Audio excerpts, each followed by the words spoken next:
Go.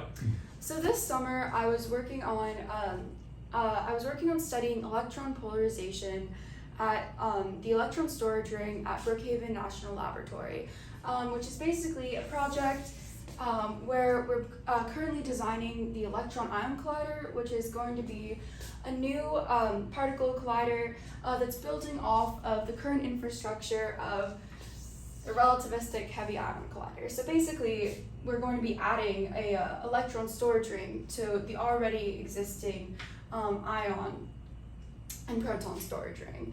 And so basically, what I'm doing is I'm doing simulations to track how the polarization changes over time.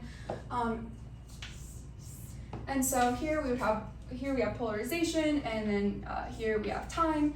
And basically, we can approximate the time it takes for the polarization to depolarize, the depolarization time, by taking the inverse of this slope right here.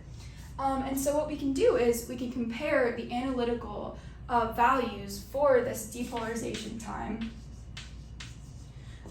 with the values that we can compute doing tracking with first order, second order, and third order map tracking, as well as BMAD tracking. And so then we can plot the data from these 4 simulations, right? And essentially what I found is for the 5 GeV ESR lattice, there was great agreement between the different tracking methods.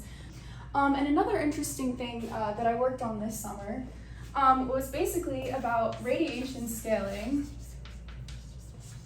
So you have a particle with some spin, right? It's going to emit a photon. So if we were doing radiation scaling, now it's going to be emitting whatever scale. So say this is emitting, a certain change in gamma.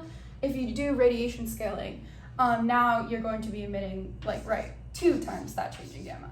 And so basically the question is, how does scaling this radiation affect the depolarization time, right? And so what I actually found is that radiation scaling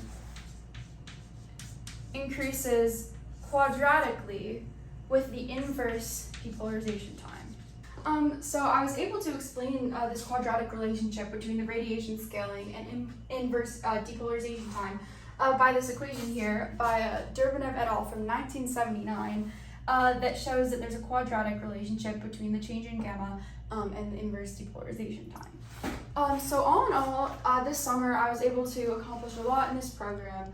I was able to show that there was a really good agreement between the different tracking methods with the analytical values for the 5 GeV lattice depolarization time, as well as equilibrium time, and asymptotic polarization level. And so this was a really good result, as the 5 GeV lattice has not yet been studied. So this kind of serves as a baseline for future research. And I just wanted to thank my mentor, Matt Signorelli, my PI, Georg Hofstadter, and the NSF for funding this research opportunity. Thank you.